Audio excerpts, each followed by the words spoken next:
Welcome to Backer Pause. What is Backer Pause? Well, it's when we get judges who are creators to sit down and watch crowdfunding videos that we are proudly advocating for on comicbookadvocates.com. And they hit pause when they lose interest in the videos that we are watching and experience Backer Pause. This is a fun way to teach creators about attention spans of the viewers and what works.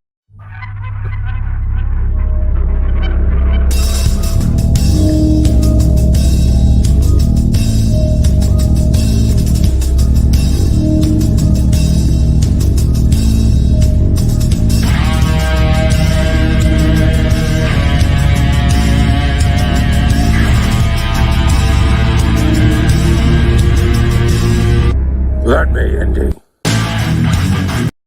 That's right. The devil is back tonight to make sure that Meredith doesn't try to cheat and take the victory that I have already won. It's just I'm here really to take the victory lap. We got some great judges in the house today. The devil hosts the night. Welcome to Backer Pause. And now, I guess, our first judge. Rob, before we even start, okay, that Backer Pause intro video, man, that should have been like ladders and chairs. Let's take it to the ring. Calm down, settle down. The lights are I'm ready for you. I am ready for you. You're just here to concede, Meredith. You're just here to take the loss, Big L. Tell people who you are, and don't forget your link tree because you're powered by it.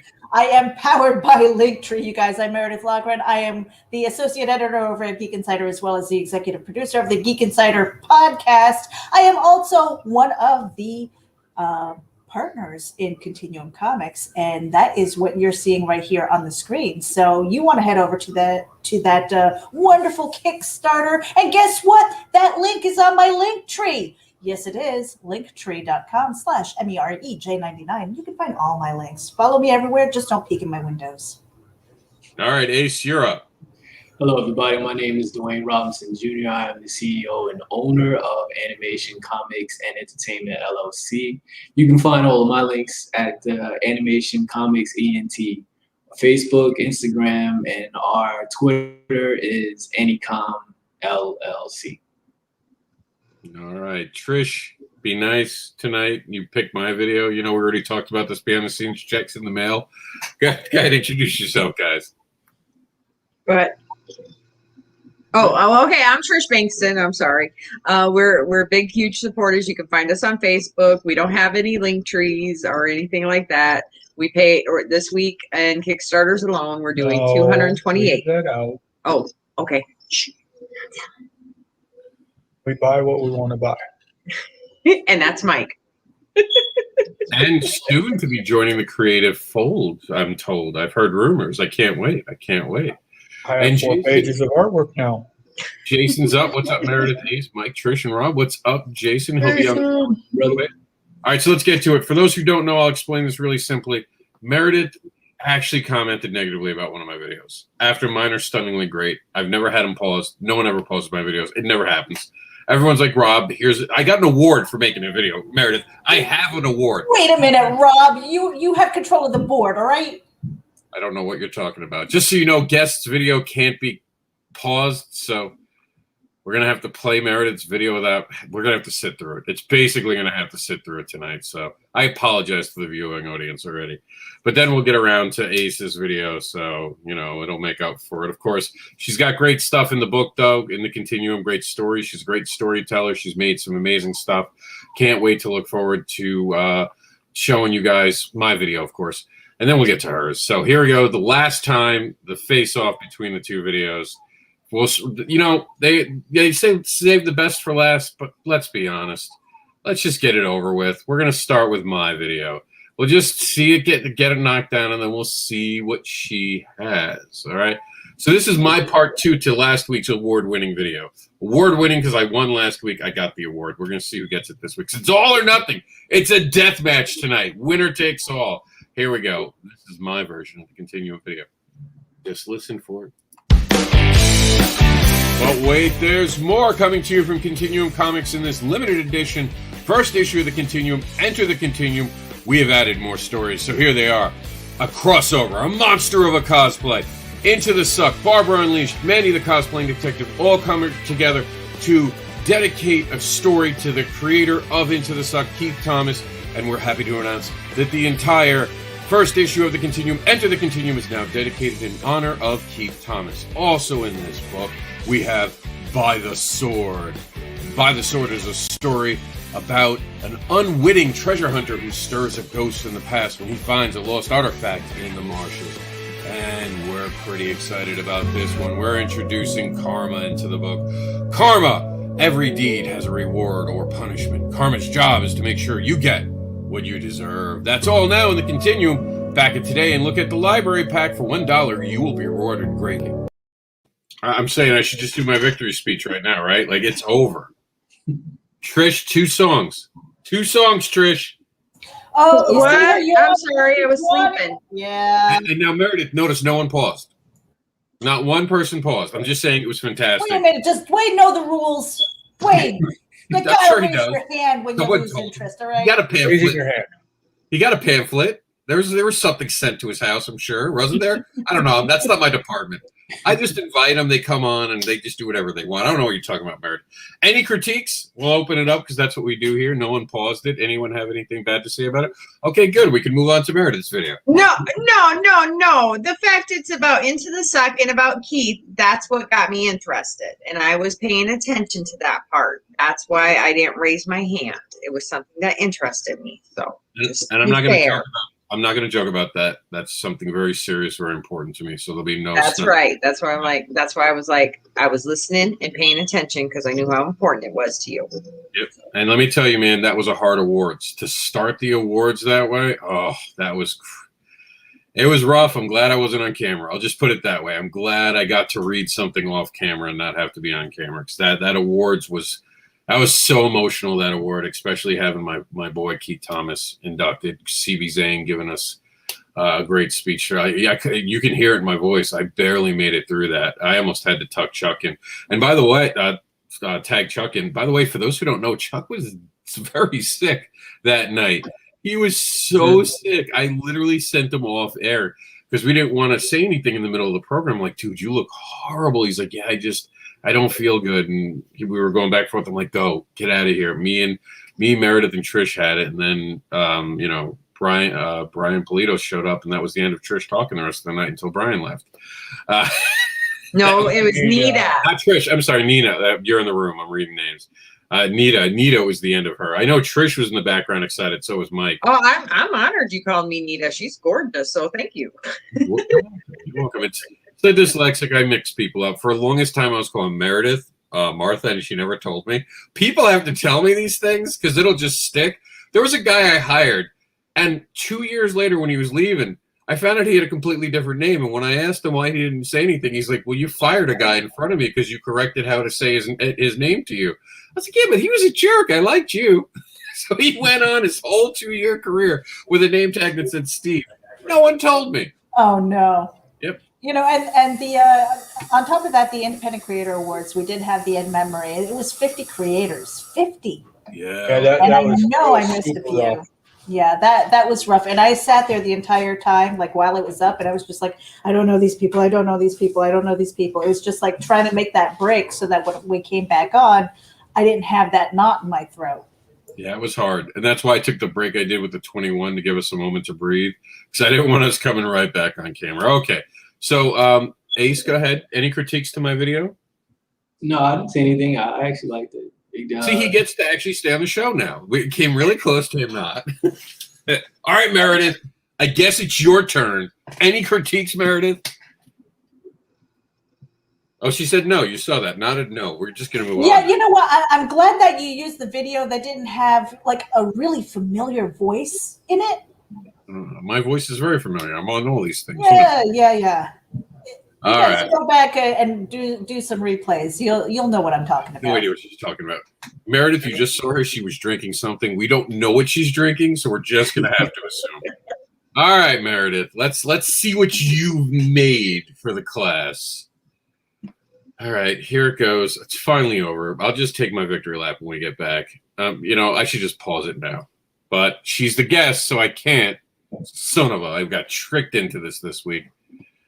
She's got the devil's number this week, but I think I've got the win. Let's check it out. Are you ready to enter the continuum? This 40-plus page book is packed with unique stories that will tempt you with their tales.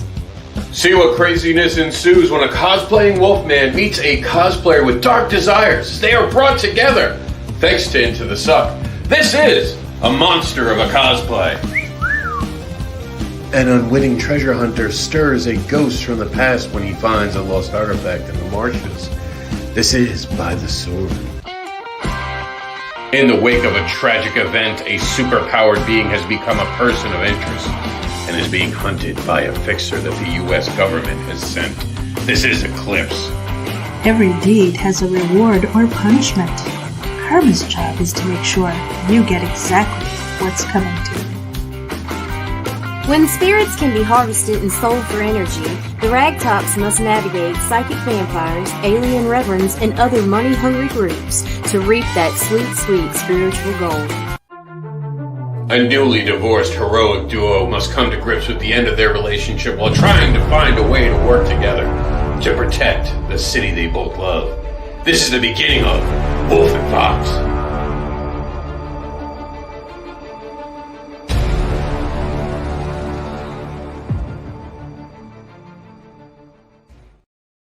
I call for an immediate disqualification. I signed no contracts. I don't know how my voices got in there. What is going on here? I did not say. I survived. What? Oh, they're all going to vote for my video being better anyway, despite what you've done. Trish, go ahead. Tell her what she did wrong. I think Trish froze. I think that froze.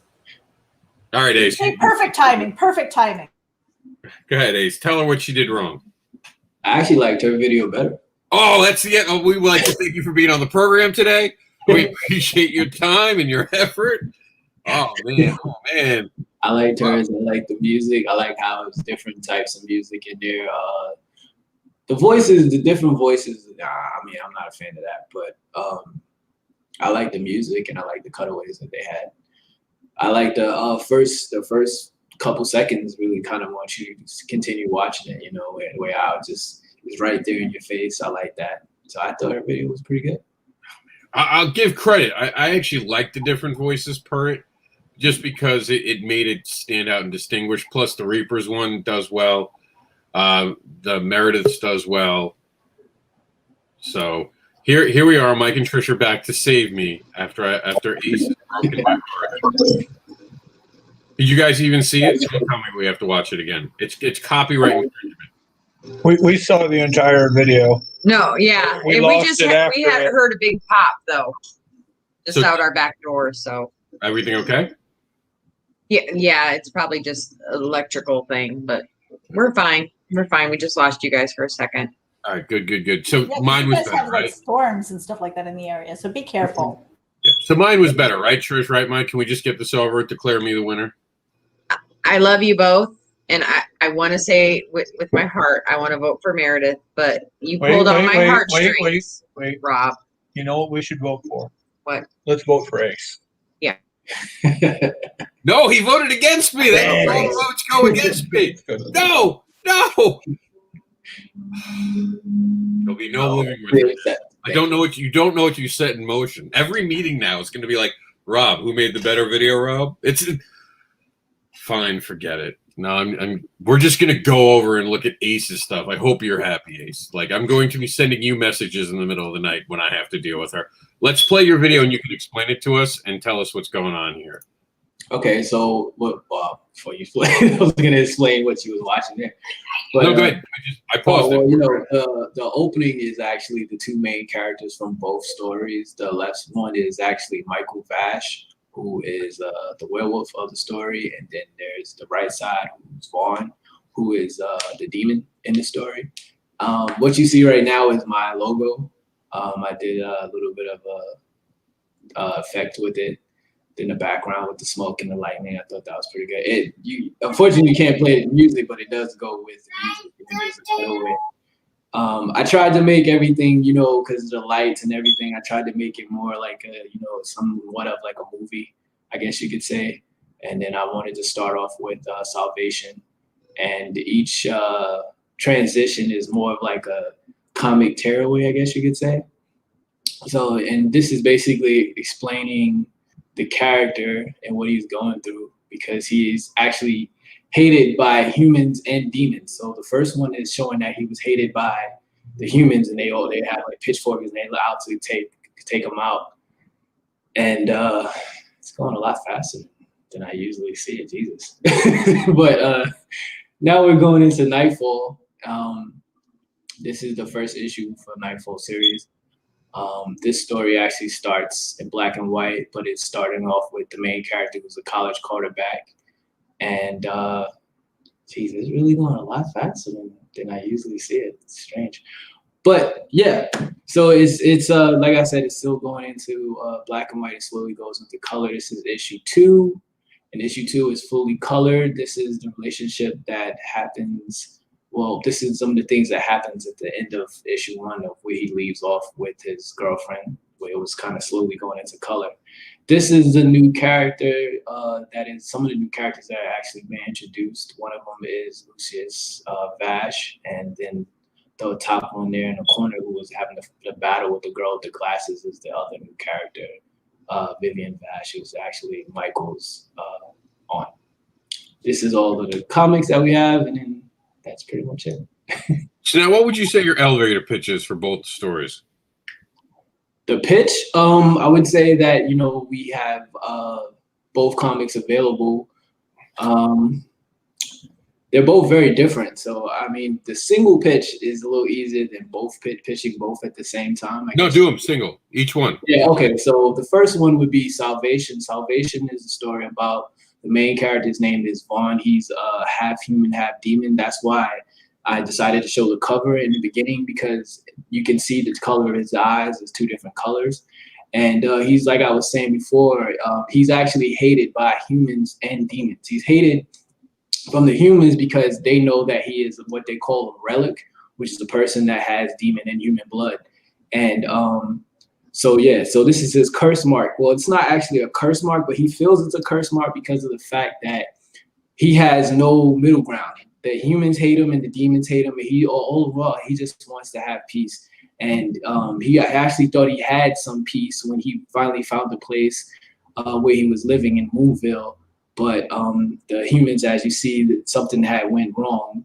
Can't really tell you what, but something goes wrong, and then they actually go after him and they send him away. He has to have a choice to either stay and have to fight his way to remain, or leave, and he decides to leave in issue 0. And then issue 1, it's basically going off from where issue 0 ended, where Vaughn is actually trying to find a powerful shaman that can actually get this mark that he has removed, because, like I said, he feels that this is the bane of his existence. Like, he can't never go anywhere, can't never do anything because of it. So that's what issue 1 is, starting off with, is that he's looking for this powerful shaman named Solomon. And he does find him, and he learns more about what exactly is his curse and how it pertains to the whole entire story. And then there's the Michael story, which I wrote and did the artwork for both stories, but I wrote the Nightfall story. Michael's story is basically, he thinks he's a normal college quarterback until his mother comes to him and tells him the truth about what lies within him, that he actually has a legacy line of werewolves within him. And it's up to him to believe that what she's saying is true or not, because of the fact when his mother first came into the town, there was a lot of crazy events that had happened. And because of it, everybody in the town had dubbed his mother the town crazy one. So in the back of his mind, he kind of always had this idea that, you know, she actually might be crazy. And so imagine, if you will, if someone came up to you and tells you these things, that you have a legacy line of werewolves, it kind of resorts back into that whole type of thinking that maybe my mom actually is crazy. So at the end of the issue, he has to make a decision of what to believe. And that's one of the reasons why it goes slowly into color, because of that. And in issue 2, it basically takes place, it continues right off from where issue 1 ended.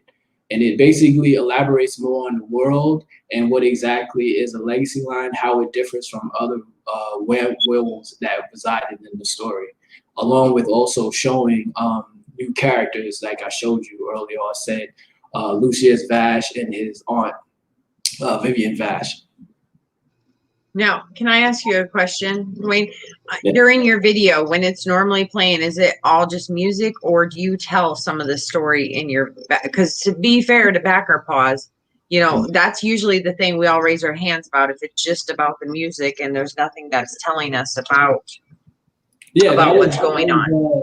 I was actually talking to Meredith, and I had a conversation with my partner and my brother that, you know, we actually need to change the video. I actually wanted to add things like that, what I'm actually saying and telling you guys, because I felt audio was important. But at the time, you know, it's really hard to try to get both of us together because of the fact that he has kids and unfortunately I do not. So I have all the time in the world to do the videos and things like that. But it's hard to really kind of get us to link up. I didn't want to really do it myself because I felt that, you know, people should know both of us. I think that would be kind of unfair. But I think I might have to end up doing it by myself before, you know, people can actually play the video and get a better understanding of what they're watching instead of just seeing, you know, nice artwork done by me and coloring done by my associate. Right. Because I will be completely honest, we did look at it and we just saw the music, and we're new to like the backer thing, the whole Kickstarter. We've only been doing it since maybe October of last year. So like we, you know, that's the thing for us. It's like, oh, what is this story about? You know what I mean? We're the newbies on the block. So not knowing what it's about without having to read everything, just FYI. I agree. I mean, when we first did it, we knew that there were a lot of people out there that made videos without having audio, but we did want to eventually get back to it. And, you know, for the time being, you know, we were like, well, we can keep it, but when you get some time, we can go back and redo it. At least we'll have something up there, and it's for the time being. But I've been trying to contact them and see if we can get something going. Well, remember, you can have audio files recorded from different places and sent to Yeah, but he's got three newborns. It's very. I have an autistic 5-year-old. That's what the bathroom's for.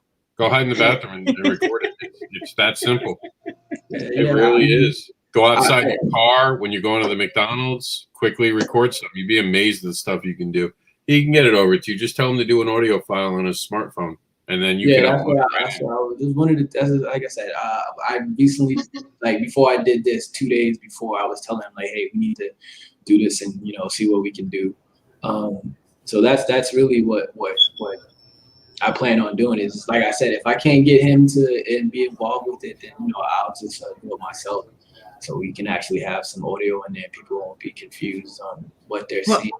Because, yeah, I want you to have the best possible outcome. And I'm just telling you, Backer Pause, usually if there's no, like, telling us what's going on or voices, you know, and we're just seeing pictures, which is great. And it looks beautiful and epic. But, you know, kind of don't know the storyline. It makes it harder for a new person just coming in to be like, yeah, I want to throw, you know, 20, 30, whatever you're asking for it at your project.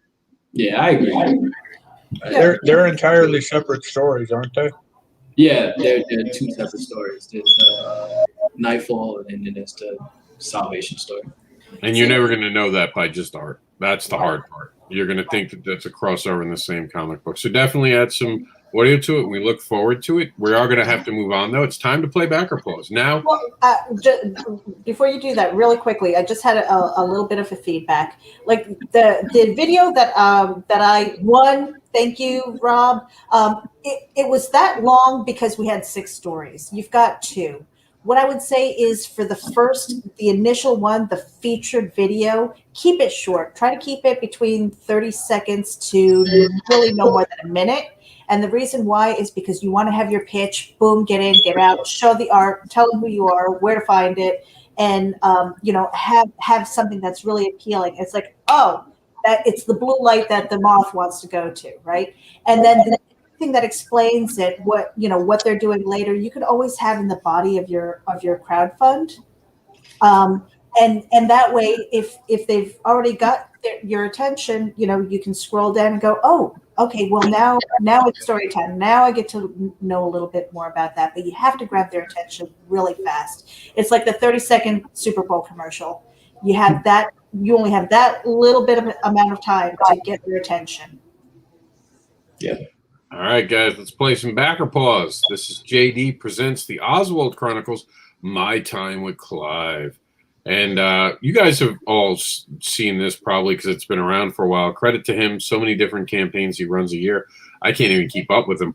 He's back on our program. Let's check out what he's brought to us. Let's see if he's fixed his video, because he famously always has these videos that don't fit. And for some reason, we don't have it uploaded. So that's going to be cute. We'll play it from here. So we're going to play it from here, and we'll see how it goes. Hello, everyone. This is JD Calderon, writer and creator of the Oswald Chronicles, and I'm here to tell you of one of Oswald's greatest and wildest adventures. This series of stories occurs during the Clive cycle of stories, when he's traveling around Dream with a young babe called Clive, and these two particular stories are the third and fourth stories within the series. The first one is In This Town Something Creeps, and the second story is I Awoke in a Stranger's Dream. In this town something creeps. Oswald finds himself in what he thought was just a dreamer's dream, but discovers that it's actually something far more dangerous. While in I Awoke in a Stranger's Dream, Oswald finds himself in a world that could have been the lost life he could have had with Sally, the young girl who gave him his name and taught him how to read and write. We're also offering a country night in New York City, in Star Trek, where Oswald finds himself telling the tale. Did one pause, but we need two. Did anyone else pause? Oh, I did. But we know my problem with JD's videos already. You know, who is Clive? What's going on? I'm already lost. You know, he really needs a platform to like start a new arc. Meredith, you're up. If it was scripted, it didn't sound rehearsed. And then the scroll, and I am familiar with his work, you know, and I see a lot of black and white pages, and I'm like, now I'm thinking in the back of my head, is this a black and white book, you know? All his books are black and white, to his credit. He hasn't put out a colored book yet. Oh, you know, okay. So the splash of color mean like the covers, you know, Yeah. normally just something that'll help draw us in, right? But you know, so not a splash of color, and it felt a little, you know, like where is this? And then unfamiliar art. I don't know what that is. And maybe I didn't give it an opportunity, and I don't know if it's a new. Because it looks like a brand new artist. I'm a little bit confused with it. And then I don't know if it was me or if it's my earbuds, but I didn't hear the music all that well. I don't know if it was done well. We were having trouble with audio on ours too. It sounded really kind of like you. Not quite that bad. But it was that way for us. But if it was scripted, and I know that he's got a script, I think it would have been better to practice it a few more. I don't know. I know that sounds mean, and I don't mean it to be, but you know, having done it a few times myself, it's never the first take. It's almost never the first take.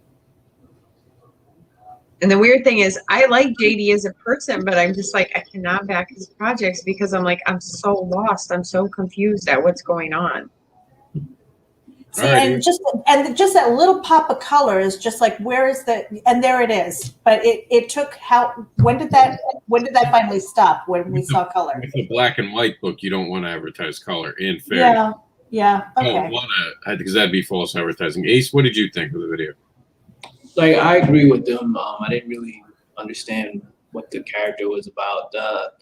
I don't know about the transitions either. I think the transitions could have chose something different other than that. All right, that's fair enough. And I just realized we're a little out of order just because we went there. So I was like, wait, we missed a big one, and we missed Brian Pulido, because that's the one we wanted to see. Now, Brian Pulido, I don't think anyone's going to pause this one. I want to see that, because I personally think this is a standard bearer. It is up there with me. I just think tonight was a bad night. Apparently, I have to grease more palms to make sure people don't win the videos, because we all know that mine was better. So like, because I look at Brian Polito when I make my videos. I'm just saying, just saying. But here we go. This is Brian Polito's video, and I doubt we're gonna get a pause on this. But remember, raise your hand now because I won't see you. We won't be in the same room anymore. Here we go. Brian's up.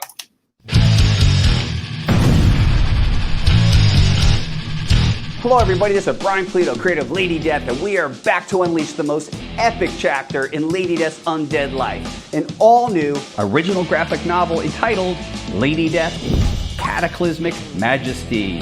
This story unleashes a Coffin Comics company-wide event, invading the Coffinverse all 2021. In the shadows of Giza's ancient pyramids, the godlike extinction-level villain Insurrectus builds a horrifying machine with a terrible purpose. Meanwhile, his newborn demonic progeny scour the earth, hunting those with supernatural powers willing to defend the innocent. One by one, members of the Sworn fall prey to these monstrous forces.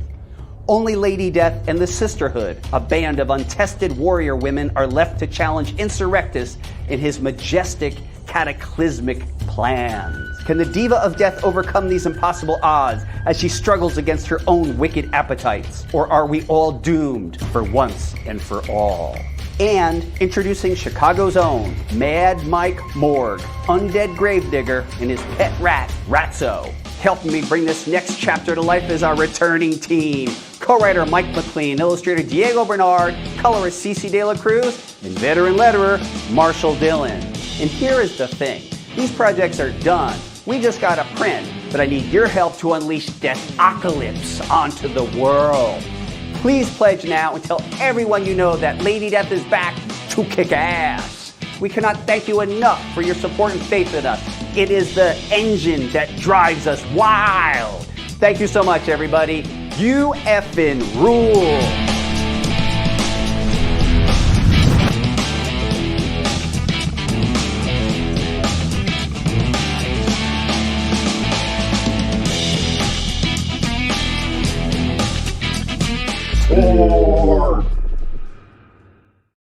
See, if you don't have credits, you're not where it's at, Meredith. I'm just saying. Where were your credits? No one paused that, by the way. No one raised their hand. There's no reason to raise your hand. That plays out as everything you want from a video. And the transition of music and everything, the graphics and stuff like that, you know. Honestly, I don't know. I mean, it was really cool to have a tip of the hat to the creative team, but I don't know that he needed that necessarily, or the credits at the end. I know it's kind of a thing for trailers anymore, if that's the way things are trending. But I don't know that that was necessary. I think it's good. I think that's just respect. You know, like when you've gone that far, I mean, they've raised $400,000. Yeah, I make $400,000. I'm going to take an extra minute to talk about my team. I'm just saying, you know, because at that point you've built that fan base. We have to respect the fact that he's doing a video with a gigantic fan base. So he's going to talk about these other creators to help them get this. For those who don't know, by the way, the award that he won recently, he didn't want to win it on his own, Writer of the Year. He refused to accept it on his own. And he actually asked me to go ahead and have his writer, the writer that is with him, he wanted him added to it. I've never heard that. This is the first time ever in our awards that a writer, someone won something and said, no, I need my teammate on there. It's not the first time two people are given an award at the same time. But it was that he went back. Of course, for those who don't know, Brian Polito, now recipient of the Indie Spirit Award, and he's officially part of our Hall of Creators. But we went back, and here it is. Put his co-writer there with him. That's professionalism. That's stand up. That's what you want to aspire to be right there. The other thing that I wanted to point out was that his videos, that can capture anybody's attention. That can capture his audience, the people who have followed him through the years, and it is also going to catch the attention of new people who have never heard of him before. I know it happens. People have not heard about Brian Polito, but if they saw that video, they'd want to take a look. And I think that's something that's really important for people to remember also, is that when we're creating these, yes, we have our circle of people who support us, and they will go from project to project and follow us and support us, or at least share it out. but you also want to make sure you're reaching new people. Yeah. Anything else For us, sorry to interrupt, but for us, like Brian and Lady Death, like we are on and off his bandwagon, and this was so amazing. And we're like, we're back on the Brian wagon. All right. Do you want to say anything with this, Ace, or are you just in agreement? Yeah, I liked it all. I thought it was all good. The timing was good. The transitions, music, everything was good. All right, so now we're about to hit the 48 hours on the now, and we've changed this tagline the entire time, by the way. Our newest tagline for the Kickstarter now is "Get good karma by backing the Continuum and reap its rewards." Of course, a play on the different characters in here. The reason we're coming back to this is we did not announce it. We're going to announce it because it's our turn in the rotation. We're not going to play a video, but we're going to show you brand new art. That's right. So we have changed the artist on Wolf to Mike Seeley. Mike Seeley is taken over as the artist. And when you see the art that he's produced, you're going to be like, okay, that makes sense. Here's his art for Eclipse. I wanted a different style because I'm the creator behind Wolf. And I said, I kind of wanted a Teenage Mutant Ninja Turtle vibe. Like, for some reason, when I wrote it, I thought like the 90s cartoon. He said, I got you. So I'm very proud to introduce the new look of the Wolf. And to me, there are different changes that we've made to it. It kind of has, I saw this and I said, I can letter that. Got to lettering first thing this morning. And the minute I was done, I was like, oh my God, this looks like something would be in a Marvel book. Like, this looks like it's straight out of a Marvel DC book. He's doing amazing stuff. Stepped up, picked up the project on Monday, already has 3 pages done. I love the trench coat and the ripped arms. You could see the tears and stuff like that. It's like, is that a costume? Is that something that he just like, it's like, I want to know that backstory. There's a big backstory. Originally, this was in the script, and for whatever reason, a lot of things got left on the floor on the last go that the last artist had done. And I wanted to fix all the things I saw wrong with what was going on between the script and the things I kind of wanted to push. So this time I stepped up and I was like, no, these are the things that I want going forward. So it's definitely more my vision. And me and Mike Seeley have worked together in the past, of course, through the that now everyone knows, because for those who don't know, the Bobby Gregory thing, I've decided that it was getting too confusing for people, not realizing that I was one and the same. So I've just officially come out. We'll leave the Bobby Gregory to publish under for the kids stuff, but I am one and the same. So obviously I'm the one behind Eclipse. I've been the one writing it while it was Seeley's idea. So we've gotten a really good rhythm of working together. So when we started this, it was like just a different project between two people who know what's going on. So it was really easy for us. And I was like, what about this? What about that? You'll even notice that now he has the feather, and that's going to be because his grandfather is going to be an indigenous American, and there's going to be aspects to that goes into it. There's such a complex story here. Can't wait to tell you more. And there's going to be another artist joining us in a very cool way, but you're going to have to wait to find out how. That's not going to be told tonight. Rob, though, I would like to tell you, in my opinion, with the Continuum, you guys were here, but with your changes, and I know some of them were, expected or whatever, but now I feel like that book just went up to here for the quality and the pictures and everything. It just jumped. Well, that's as a backer, we want to hear that from you guys, because we've had our struggles through this and we never gave up. We've been honest from go. Every time there was a bump, we told you, hey, there's a bump, but guess what you're getting?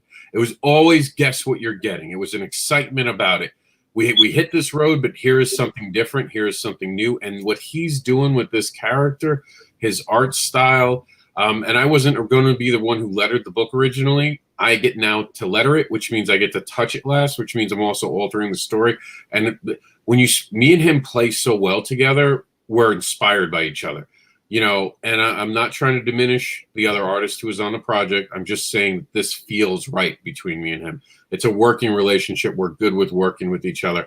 And when you have two people who can just find that creative gold, you get to play. And every comic book creator in the room knows what I mean when I say you start to get to play. And when you start playing with these characters while you're creating, that's when all this stuff comes out. And Like instantly I saw it in my head. I saw this shot and I saw those boxes. And I knew that this was what I was going to, yellow boxes, go back to classic X-Men. This is how it's going to look. I got it done. And I was like, I was like, oh my God. Cause I'm sure Ace. I was there for that moment. I'm sure Ace knows what I'm talking about. When you finally finish something, you step back and you look at it, you're like, oh shit, that's mine. Yeah. Oh shit, that's mine. Oh my God, I'm part of that. Mm-hmm. I had that when I first got from the printer. When I got Cat Dad and Supermom from the printer, oh my God, I almost cried. I was like, this looks like it's professional. And that was the moment in my career I knew I had to level up. This is leveling up right here. I'm so proud of the work me and Mike are doing on this. I think that's how I felt when I finished my first Nightfall cover. Yeah. To my colorist, and then he sent it back, and I was just like, this is gonna be good. This is it. This is official, right? Like I'm a big kid now. That's the moment. I'm a big kid now, and you start seeing that art. And again, I mean, like Trish had said, we have had our hurdles during this campaign, and I want to give a lot of credit to the partners involved. Nita, amazing job. She sees things that other people don't see. I have never met someone as observant. Meredith has brought it. I mean, bringing Karma, full colored version to this thing. The Karma is a great story. You guys are going to be so happy about that. And of course, her Reapers that she's doing with C. And we have Steely, who's just, I'm blown away. I'm blown away by what he's doing. He's amazing. So I'm so proud to announce that he's going to be part of this, and it's going to make everything about this just even I can't wait to talk to people. Like, I'm so excited to have this book on my table. Like that's the moment where I want to be like, you have to look inside this book. Russ Leach for stepping in at the last minute. This makes it a limited edition book. We get to do a one-time printing, and you're all going to get that one-time printing when you back this. We get a story no one's seen in America. This is brand new for American audience from him. I'm so excited about that. Eclipse starts an entire chain of events within Continuum. And by the way, this is now officially the first Continuum official branded story. The Wolf will be officially Continuums. We will play it out, and then it'll spin off. We might do the jerk thing. We'll give you 3 parts, maybe 4 parts, but that 5th part you'll have to buy the issue. All right, like that's marketing right there. We'll get you hooked. We'll get you nice, and we'll get a taste. The taste. Nope, now you got to buy it. That's what it'll be. I'm so excited to be working with the people I work with. Like, I'm excited to show up in those chats, and I really appreciate all the work that the creators and of course my partners in Continuum have done. This is amazing. I am so I woke up and I got to get right to making comics. It was an amazing feeling. Thank you so much to all the supporters, all the people who believe in us, and Trish, thank you so much for saying that, because I think it's kind of how we wanted to. We wanted people to hear what we're doing through their eyes and their ears, that we're doing everything we can to level this book up every step of the way. We never went backwards. We only moved forward. And you went forward with huge leaps and bounds. And I'm telling you, I mean, me and Mike, we both seen what it was supposed to initially look like when it was coming out and stuff like that. And just, you guys have just so skyrocketed. And I mean, honestly, who's ever watching, please go and back it. I mean, it is phenomenal. And I've been privileged and honored to get to read a little bit of a story in there. And it is well worth the pledge. Even for that $1 pledge, it is so well worth it. And here's Reapers. Look at Reapers colored. Oh, and Karma. Karma's so good. And you know what? C. Michael Lanning is the artist for both of those. And he brought a different style completely to give it. Because I have to admit, I was a little bit nervous. I was just like, we're just finishing this, with Reapers, and it's like, and we want to make that, there's so much more to that story. There's so much more to that story. And then I'm bringing Karma, which is only supposed to be these little 4 to 6 page snippets that will eventually be put together into maybe a trade. But, in the meantime, it's only ever supposed to be those little tiny stories. And he brought it, and then the colorists. We have Jeremy Kahn for Reapers. We have Sean Eddingfield for Karma. And it's like just that style alone, the stylistic differences. It's like, wow, I cannot believe those two stories are going to be in here. I'm blown away. And you know what? Anybody who watched Nita and I during Ragin when we did the Reapers for Reapers challenge, Trish, you guys remember that? It was one of those things where there was something in her that she hit something and she's like, no, I don't care what's happening. I will down this. I will eat my own arm. I'm going to win. And it was like that was what it felt like working with this team to get this done, despite all of the challenges. We were like, oh, no. Oh, you want that? Okay, we're going to level up. And that's the energy that we're bringing to this. And you wait until you see the other ones. We're already working on 2 and 3. And this is Keith Thomas, by the way, for those who've never seen a picture of him that he's drawn in on the cover. Our friend who has fallen. So I'm so proud that he's also part of this. We've dedicated this issue to him. And you were talking about the power of $1, which we'll play a video for at the end of the show. But right now I want to explain to you guys what Meredith was talking about as we quickly go up. For $1, you guys are going to be able to get the PDF pack that includes one story from the Continuum. So there's 6 stories. You can pick one. You also get the Advocator. You'll get, and they call us monsters. You'll get Javel. You'll get Voodoo Nations. You'll get the Legacy of the View, T-Man and Hyperstrike, Nightwolf. You're going to get Mary Jane, Shark of War, Immortal. You're going to get Stormy, Amazonian, and Saturday Night Special. And there's still more that we're still accepting people sending us their stuff. You want to have your first issue, you want to have a preview on this. It's a great way for creators to work together to get their stuff out there. This is the Continuum. We're going to help everyone rise up with us, and we're going to go together. So enough about us, shameless promotion. We're going to get back to the show right now, and we're going to move on to our next project, which is Broke Down in 4 Dead Bodies. Travis has more of a talk video. It's 4 minutes. So if you're waiting for the end of this, it's 4 minutes long. Remember, the rule is 2 people to back out. As soon as 2 people pause, we stop the video. And now you're going to be on camera for this one because it was so long, I could not upload it into our StreamYard. So I think it's like some of these videos, for some reason, it's supposed to be 5 minutes, but sometimes it's only 3 you get away with. I don't know why, but here we go. This is Broke Down in 4 Dead Bodies. Let me see. Is it muted? Yeah, it's muted. Okay, there we go. Here we go. Come on. There we go. Hello, and welcome to the Broke Down in 4 Dead Bodies Kickstarter. This is the 3rd time we've been on the platform. Each time we've grown in fans and notoriety for this project. You know, we couldn't have done this without you. We couldn't have printed issue 1, issue 2, or issue 3 without you. And now we're coming back one more time to give you guys issue 4 that completes the story. See what's happening with Randy and Denver. If this is your first time joining us, welcome. Broke Down in 4 Dead Bodies is about 2 guys who break down on the side of the road. They have a bush gang, and everyone's out to get them, from the Spanish gangs to the motorcycle gang to a mobster to the police department. All of them out to get these guys, and this is the final confrontation of everything. Everything goes down. We're breaking down with us one more time. This Kickstarter is amazing. We worked on it for a long time, and it is 40 more than pages, you. Bigger than I've ever done. There we go. Lots of really. I don't count this week because I'm just the host. Host doesn't get to count part of the thing. And Travis, great guy. We just got together to do a signing. I'm not a fan of these particular videos. That's why Trish, you're up. I love Travis. You know I do. I mean, we back everything Travis does. He's amazing. He doesn't need this long-winded stuff. Everybody knows who he is. Get to the point. Get to, this is the 4th of 1, 2, 3, 4. Show some of the artwork earlier before a minute. I got a thought. I agree when a person brings a new project out, like when we bring our project out, we probably need to hook them in 30 seconds to a minute and get it right out there. But Travis has a fan base of at least some people that are willing just to sit here and listen to him talk.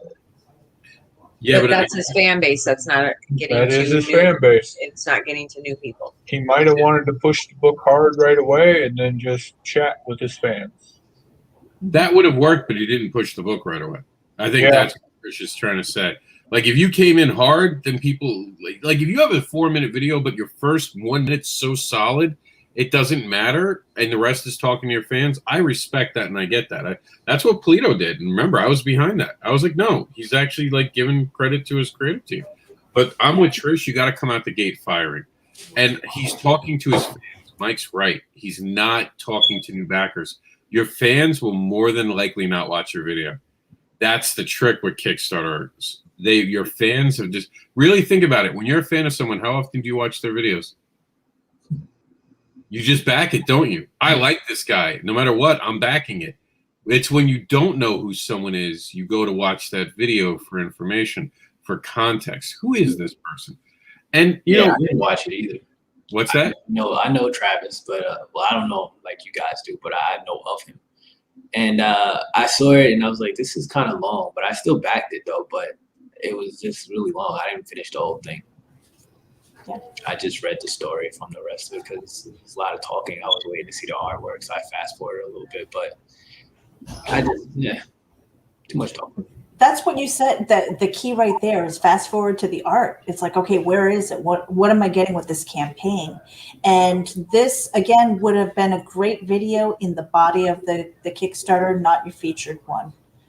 Stick with a short pitch, get their attention. The people who are curious about you will probably hit the play button. The ones who already know you will probably scroll by and just say, okay, what are the stretch goals? What kind of swag am I getting? Yeah, like You if have to reach them all. Imagine starting the video right there and giving your pitch.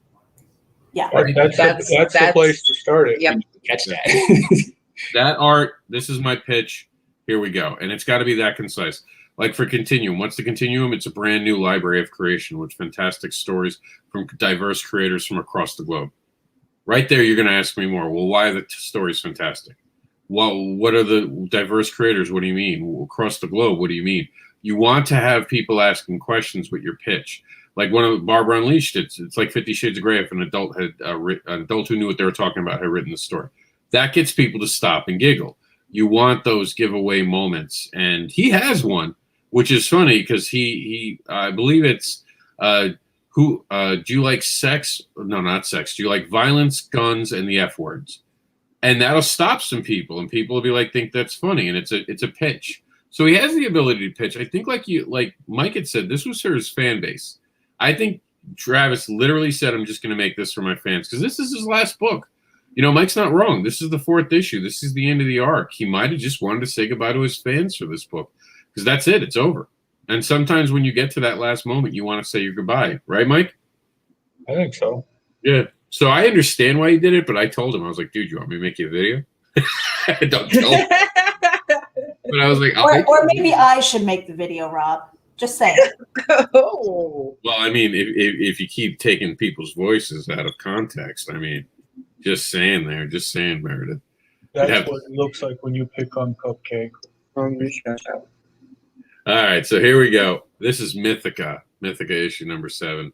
We'll see if I know Trish is going to pause this because she was on last week. So we'll see because I know what she's going to say if we had her on. But I want to see what everyone else in the room says. Here we go. Mythica 7. And congratulations, issue 7, by the way. That's an amazing feat in indie comics. It is. Congratulations. I got a proposition for you. Well, you can stick it up your mother's arse, you little prick.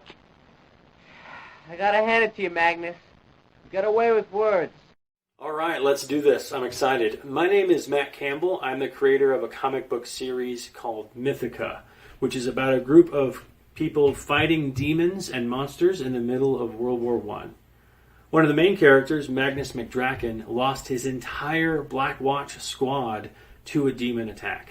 And now he feels guilt, he feels remorse, but most of all he feels vengeance, and he wants to kill every vampire and demon he can come across. But he's got a group of people now who are tugging on his coattails to lead them, protect them, and he doesn't want to have any of that. He just wants to slay some demons. So now in this new chapter of Mythica, we go to Magnus's hometown. I'm really excited about this book. It's sexier and darker, and it's some of my best work. So check out the video we've put together, And if you like what you see, check out some of the rewards we have. Because he's ending soon, Our goal is to let it keep playing. I saw 2 tabs, but he does have a cool ending, and I like watching it. So, are you going to be one of the those devil's backers? going to let it play. I hope so. Thank you. This is cool.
Sorry, I was in a rock and roll. Why wasn't that at the very beginning? Thank you. That's my problem with it, is that there's nothing, no voice, nothing telling us about the story. Why couldn't he put the voice over while the action's going on? If he would have just mashed the two together instead of making it feel like it was a separate entity, each one was a separate entity, it would have been amazing. And even the first, I would say 45 seconds of that, because I was with the beat and I'm like, yeah, I'm looking at the art, I'm excited. You have my attention. To go further than that, then it was just like, okay, when's this ending? You know what I mean? It was just like one of those things. I mean, but start there. And Trish, the reason you don't have a voiceover is that music is awesome. You just listen to that. I'm a metalhead, so I'm all good. What'd you think, Ace? I like the music. Yeah. I kind of see her point, Trish, what she was saying, and Meredith too. But I kind of like both ways, where you kind of get that out the way, and then you just let everybody kind of enjoy the ride with the trailer or whatnot. So I kind of dig this one too. I thought it wasn't bad. Or make that trailer, just a little bit shorter.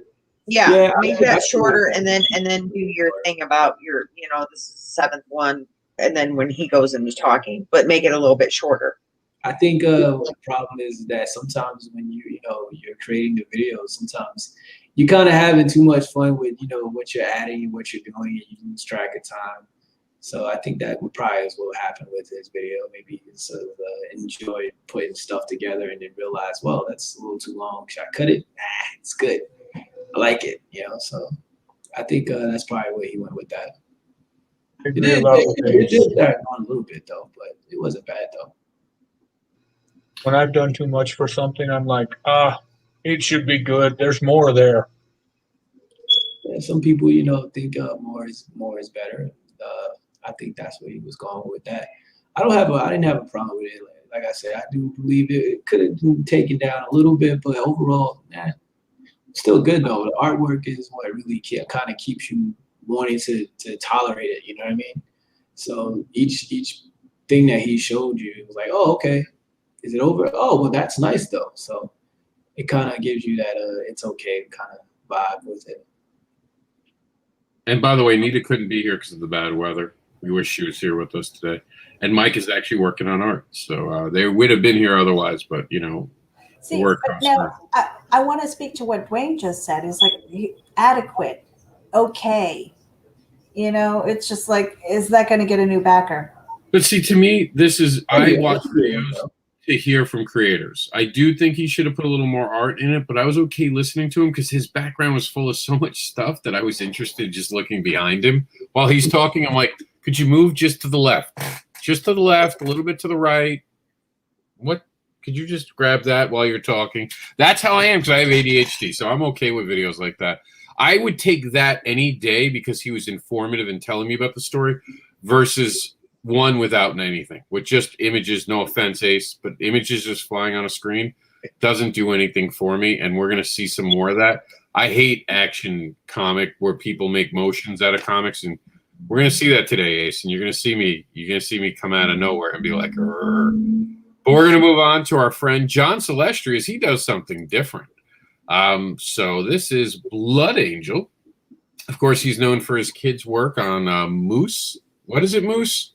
It's Snuffy and Zoe is his all ages. No, the Moose and then one. Mega Moose is Mega Moose, the more teen, young teens. And now this is for the adult audience. So here you go, guys. Well, this is why we went to primetime. John Celestri, it's your fault. We had to go to primetime just to play your video.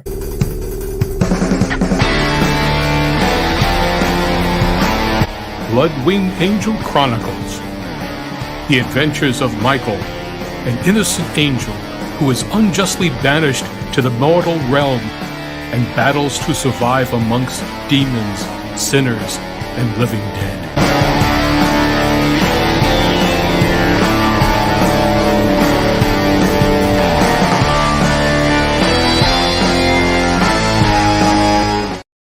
And just like my video, John Celestri's made it without a pause. I do think that people would have paused yours, Meredith, just for the record. And the power. So go ahead, Meredith. You get the first one. Okay. Honestly, I love sitting with John. I love listening to the story behind Blood-Winged Angel. The video itself, the music was okay. I don't know that it matched the art though. That would be my critique. And I love the naughty bits. I love that it just I love feels naughty bits too. Yeah. But that made it fun. But I don't know. I think because of that, I might have been distracted and wasn't listening, because at the end of the day, if anybody were to ask me what this is about, I'm just like, yeah, I don't know. Is that me? I don't know. No, I totally agreed. I was like totally naughty bits. Okay, I heard there was an angel, but that's about it. And I right. Naughty bits thing just had me giggling and like, yeah. Meredith, I hang out in places where naughty bits are on display, and I love it. So that no longer distracts me. It's exactly what I'm looking for. This is exactly what I'm looking for in a video. I was upset that there was this annoying sign in front of it that said naughty bits. Ace, what did you think? Yeah, I thought it was super short though. I thought it could have been a little longer. It was way too short. Like I blinked and it was over. So I've heard that complaint. Give you enough time to really kind of figure out what the story is either by yourself or from what he was saying. I'm not really a fan of the art. That's so rare that we hear that on this show. He should have gone longer. That is not something you hear on the show, just in the bedroom. But it's a good point. It is a good point. Mike, you've been too quiet. What did you think? Well, it's not the artwork that I normally like, but I mean, it was well done for what it was. And there's no way you would pause that because it's over before, you're really past, before you lose attention at all, I think. But you don't know much about the story. I mean, I know there's an angel and I know there's naughty bits. And for all you, I like the lettering was good too, though. It's quality product. Quality. John Celestri is all about quality. Does a great job. And for you Mallrats fans out there, chicks with, and you know the rest. So we're gonna move on now to our next one. Inera, I think we agreed this is. It says it in the video, and I forget every week because I'm like a child. Here we go. Let's play Inera. Meredith, this is how a real video is made. I'm just saying, Meredith.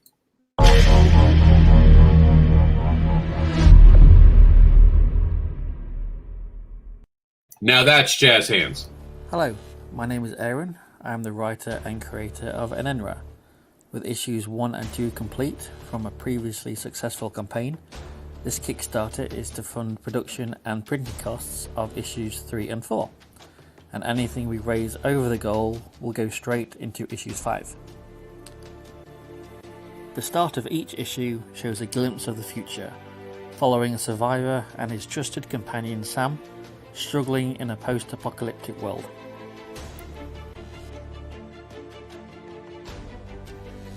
The main part of the story is set in the present time. A British Airways flight enters Heathrow airspace, yet all attempts at communication fails. Pressured by an influential third party, the aircraft is allowed to land.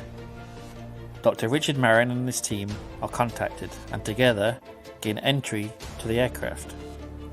But inside, a horrific nightmare awaits. Bodies are cocooned while others have been torn apart. Issues 3 and 4 will continue to follow Dr. Richard and his team as they investigate the British Airways flight and the growing threat of the virus.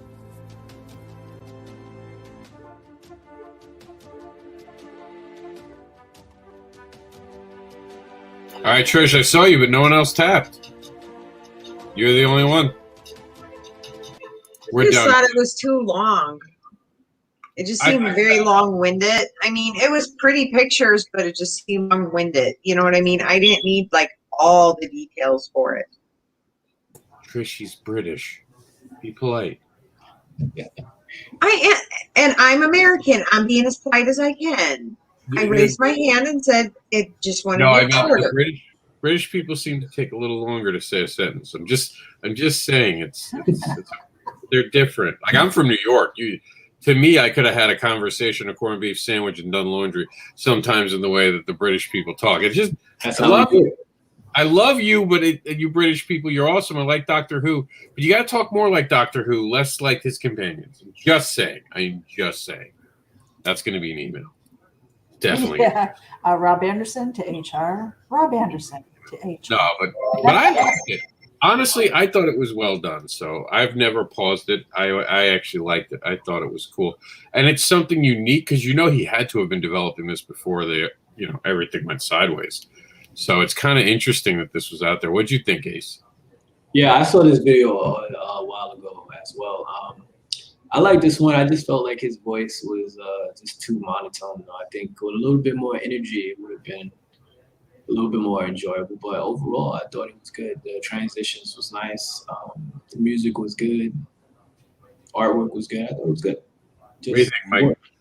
I thought the artwork was good. I wanted to know more about the story.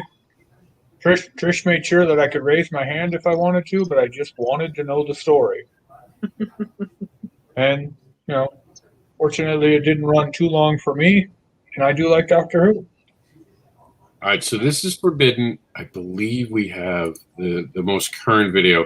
He changes it on us, so I think this is the most current. It's on YouTube. You guys are on camera, so you can actually say pause at this point. Cause it's not on because it's on YouTube. It's because Indiegogo uses YouTube videos, and we can't rip them because of the new software they're putting to not rip YouTube videos. So we're live when this plays. So here we go. It's our good friend Vera Sam, and this is Forbidden. I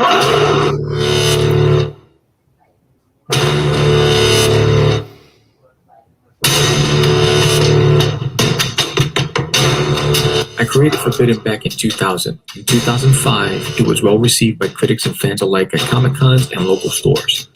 My goal for Forbidden was to create an epic fantasy tale that would last for generations. I recruited the local artist Anibal Arroyo, who took the helm on illustrating the first 2 issues, and only 2 issues back then. After over a decade in limbo, it was time to finish Forbidden and reintroduce it to the world. Deep within the Earth's core lies a race that has existed for thousands of years. A race who are forbidden from walking the surface of the Earth due to a curse cast upon them by the evil known as Nokron. Centuries later, the world has evolved, and so has Nokron, in the form of David Hunter, a billionaire whose intention is to dominate the globe. Legend has it that one day the son of Fox will rise from the ashes of the earth to destroy all that Nocturne has built. And that could never happen.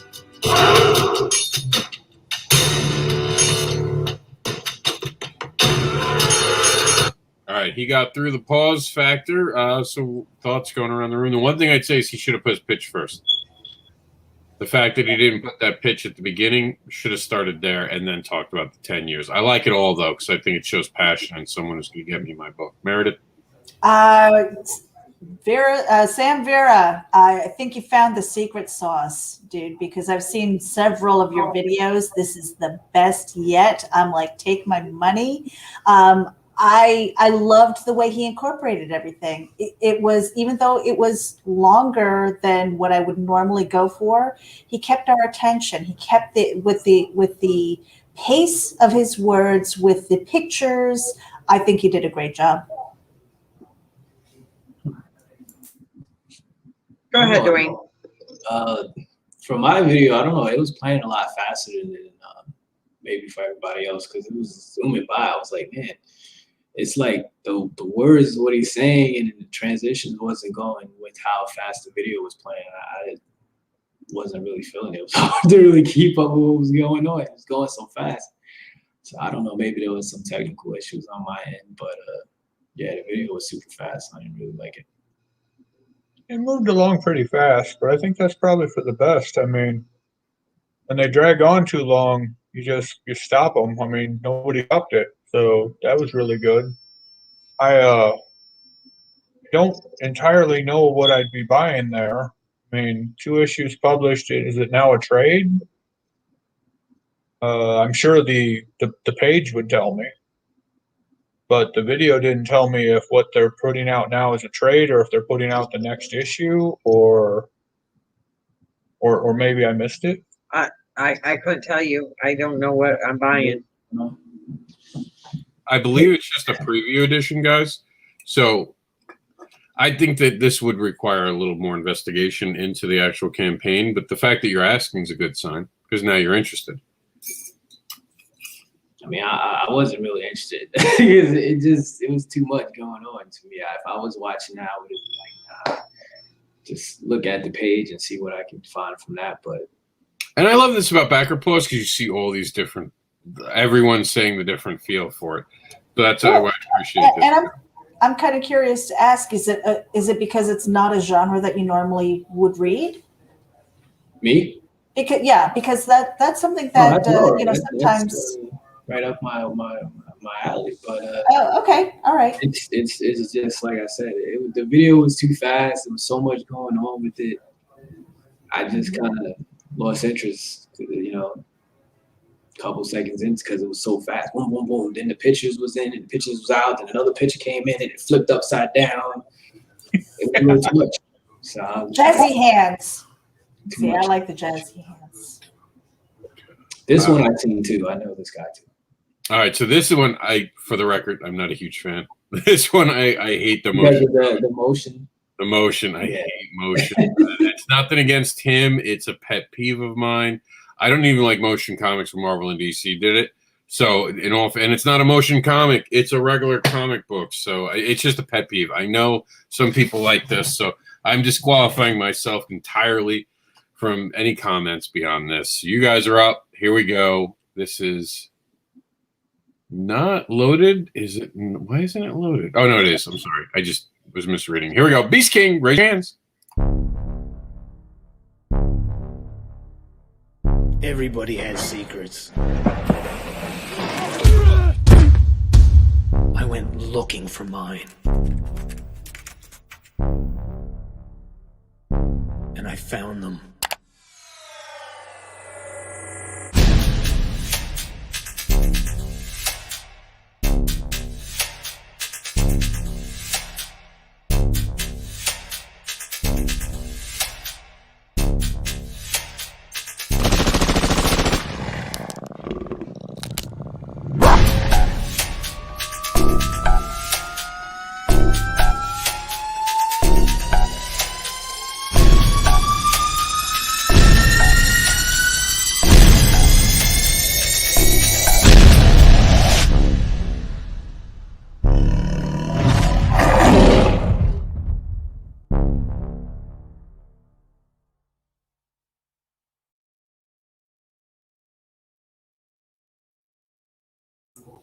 All right, just you, Trish. I just didn't like it because it made it look really kind of janky, the animation there, and it looked, I don't know, it looked broken to me, and I just didn't care for it. I mean, I would rather it not be so animated, I guess, maybe. I don't know. It just doesn't look, and I feel bad because it's Chuck is the editor on this, you know, and we love Chuck, you know, but I'm not fond of the video at all. Just looks. I love this cover picture, though. I just want to say that real quick. That is gorgeous. Go ahead, Meredith. You know, this is the second, maybe the third time that I've seen it, and every single time, the first thing that goes through my head is, when is the animated series coming out? I don't think comic book at all when I see this.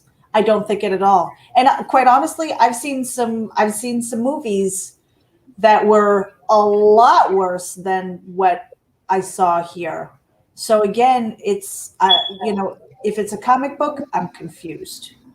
If it was an animated, even like stop animation or something like that, I'm all in. Ace. I saw the video before, like I said, but I liked it. I thought it was interesting. I didn't really have a problem with the motion of it or anything like that. I didn't like the main character. When I saw it, me being an anime fan, I was like, this looks like Attack on Titan.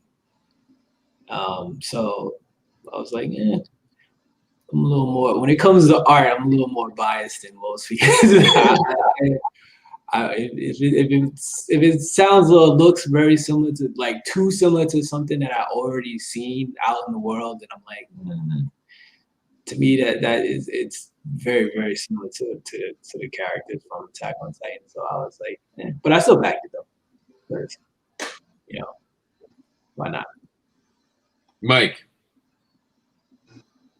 It was okay. I wasn't ready to stop it for anything, but by the end of it, I'm still not ready to rush out and back it. And would you look at the page though? Would this motivate you enough to look through the page? This might have took it the opposite way for me. Like, I just don't feel drawn to it. And I think that if it had just been flat artwork, I might have looked at the page to figure things out. But instead, it had enough of my attention that I'm watching the video, and by the end of it, I'm just not hooked. Fair enough. Fair enough. All right. So this is our Twilight Detective Agency. So here we go. Hands up. Remember, played from the StreamYard.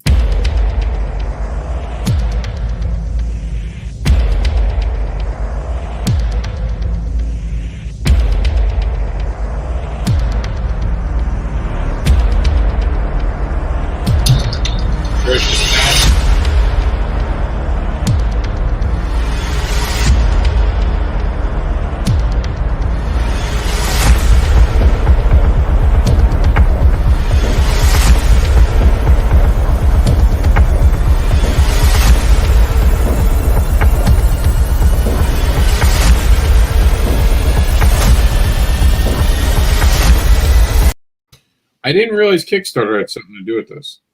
Because at the beginning it says Kickstarter presents, which I'm curious about. You guys tapped out, so Trish first, then Mike. What happened? Well, remember, I made Nita laugh what I said. It looks like the 90s gargoyles went to the thrifty store. Trish. I'm being honest. You There's said I liked way to say that. I like the 90s. I love Goliath. I love but I'm just saying it just looked a little, it didn't look professionally polished, I guess would be my. All right, there we go. Okay. Mike? I questioned Trish why she wanted to tap out so early, and maybe that's because she's seen it before. But I mean, the first image wasn't bad at all. It was flat artwork. I liked the artwork. I liked the thought of the gargoyles flying to the house, which was the second image. But then it got to where it was just kind of creeping along, and they were sliding the camera to reveal the words. And I was just like, I would not wait the entire time to do this. Just show me the page. All right, Ace. I mean, I don't have much to say for that one. It was, I don't know. Didn't have much to say. Meredith. I enjoyed it. I didn't raise my hand. I would have liked to see more to really form an opinion. But the thing also I didn't like is that there was no talking about it either. You know what I mean? That it was just picture, picture, picture. Mm-hmm. And usually that is one of your things that you are always have a pet peeve about, is that, you know, you're 30 seconds in and you're still not telling us what's going on, what this is about. Just an observation. And that was something else I didn't care about this, that there was no words or no voiceover. Mm-hmm. All right, we don't have a video for this. Michael Oden presents The Embrace Justice for the Dead. It ends on the 1st of April. Check it out over on Indiegogo. Roland Mann returns to the program, my good friend, and I'm happy to play his double feature. Hey, why is it not loaded? Did I load it in the wrong room? I hate when I load things in the wrong room. Hold on, give me a second. Talk amongst yourselves. How's Backer Paws going for all of you today? I like Nita's comment. A cheap version of gargoyles. It's stop. Be nice, guys. Come on. Nita said it in the comments. I was reading the comment. And I wasn't reading them on purpose, Mike. Oh, I'm sorry. You were just messing with me from the outside. Are there links to these campaigns, Rob? You Always. do have them. Always. They're right there on my on our site, I should say, Comic Book Advocates. You can find it by going to advocatecomics.com. And comicadvocates.com will take you to our roadmap, or vice versa. Either way, you go into our site and just go to the crowdfunding section. Yep. So they're all there for you. Okay. It's almost unloading. I have no idea what happened with StreamYard. I uploaded like 4 videos today, and none of them stuck, apparently. I guess I have to reload them all. But here we go. Twilight. No more stallings. We're running out of time, actually, for our 90-minute program. Mm-hmm. So here we go. It's Rollman, double feature. Raise your hands.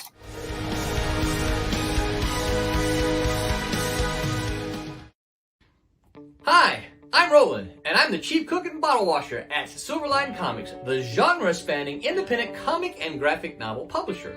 And I'm here to tell you about our newest double feature. 1, 2. Yes, that means you get 2 sweet new comics. But before I give you more details, I have to let you know, particularly in this day of unfulfilled comic crowdfunders, that Silverline is 9 for 9 fulfilling our Kickstarters on time. That's right, on time. Much of the reason for that success is because our comics are finished. They're completely done. We might have a correction here or there, or we might need to finish coloring a cover, but the interiors are 100% done. We just need you to get the funds to print and ship. But come on, let me tell you about the comics now.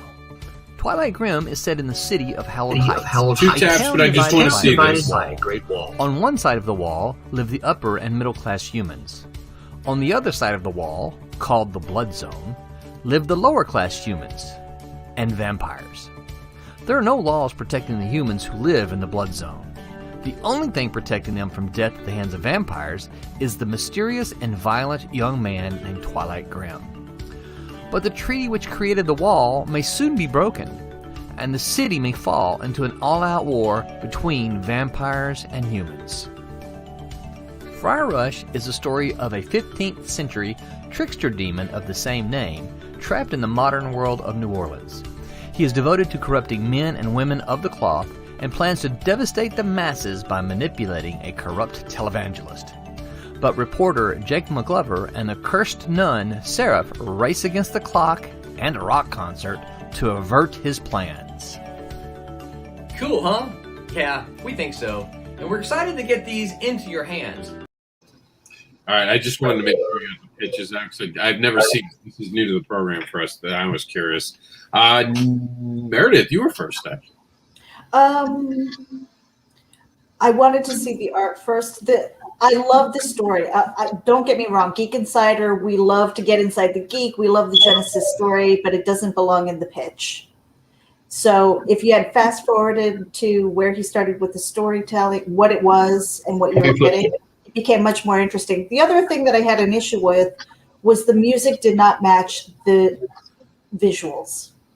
It was just like this, like xylophone, really sweet kind of thing, and you know, it just didn't match.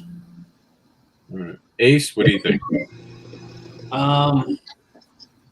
I just felt it was kind of corny. Like, I don't have to be mean or anything, but it's just a little cheesy for me. Like, it just wasn't my taste. I didn't like it. Nita. I'm reading Nita's comments now. Trish, go ahead. He just needed to reverse it. You know what I mean? Show us the comic first, and then talk about it. You know, later on, because actually, as soon as we're done here, I want Mike to go look at it because I want to back it because it looks. You know what I mean? It looks like a fun comic. I thought it was brilliant that he said 9 for 9 on time. That really means something to me as a creator, and it might just be because I'm a creator, because I can't tell you how many of these guys are late all the time. Like, they put out a date just to convince you. I'm still waiting for Dog Days. That's right, Marcel Dupree. I ain't forgot about your ass. Still waiting for Dog Days. See, but the thing is, the art looks really good here. The colors look good. But I didn't need all that stuff at the beginning. And I think Trish is right. If it had been reversed, if you said that stuff later, it's like, get the hook, and then you're like, oh, I'm learning more about it. That's great. But before then, I mean, I raised my hand before I had a chance to see the art. Yeah, that's a click away. That's a click out. And I to Mike, and I'm going to give it to Mike right after this, but to Mike's credit earlier, you know how he said that sometimes you'll sit and listen to him? Roland has done so much in this industry. When he talks, I kind of get like, I just want to shut up, sit down, and watch. I don't want anything else to do with the world. I want to see what he's got to say. Mike, go ahead. Yeah, Roland, I don't know much about him, and I don't think we've backed a ton of his books or anything, but when he talks, he's easy to listen to. I mean, he's funny, and he rolls along, and you're moving forward. And, you know, Trish tapped out before we even got to the story, but then when she sat and watched the story, she's like, I think we might back that. And I was like, if they could have just got it a little bit faster and then had him on more at the end, probably, it'd have been perfectly fine. And full credit here to Roland Mann. He was with Malibu Comics. You guys have heard of Malibu Comics. Malibu gets absorbed by Marvel Comics. He becomes a Marvel editor. He's done amazing things in this industry. Teaches at Full Sail University. I still need NXT tickets, damn you, Roland. He's an amazing guy. He's so smart. You sit in a room with him, you're just absorbing it. I like the flex on the 9 for 9 because so few creators can say that. By the way, I can say I'm 13 for 13. I've never been late. I have always delivered no matter what it took. I delivered. And if there was something late within the project that wasn't my fault or because it was a business, I communicated it very easily. I'm like Roland, and Meredith knows this. Most of our things are done. Even now, the art will be done as the campaign closes. And we're going to, because you have a 2-week period before you get paid, so you can't print it till you get paid. So we're going to use that time. Everything will be ready. We're not going to be delayed, despite all the challenges we've had.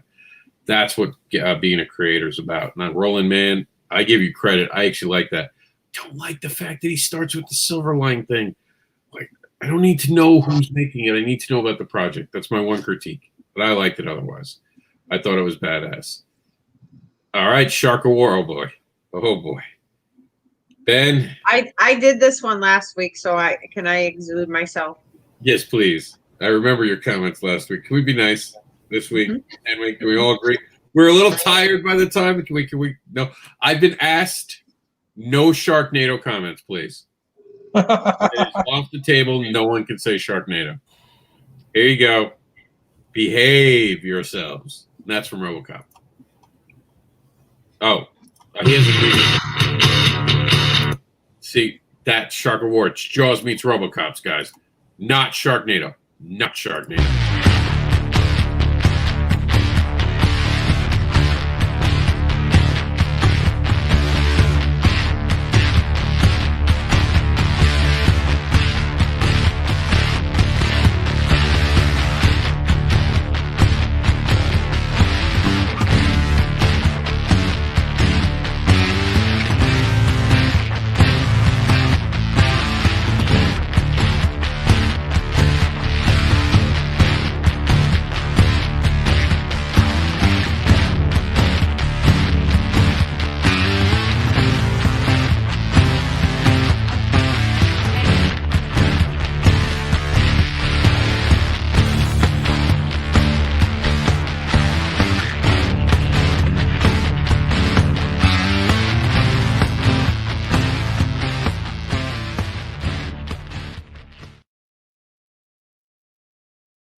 Hello, my.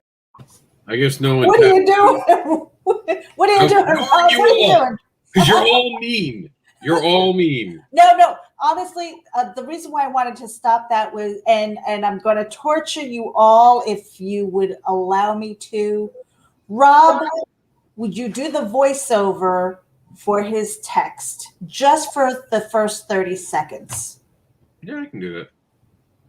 It's going to be hard because the music's so loud, so I apologize. Oh, is no one's at Meredith's the only one who has headphones. She's used to me yelling, so she'll be okay. What happens next? All right, so here we go. I'll do the voiceover.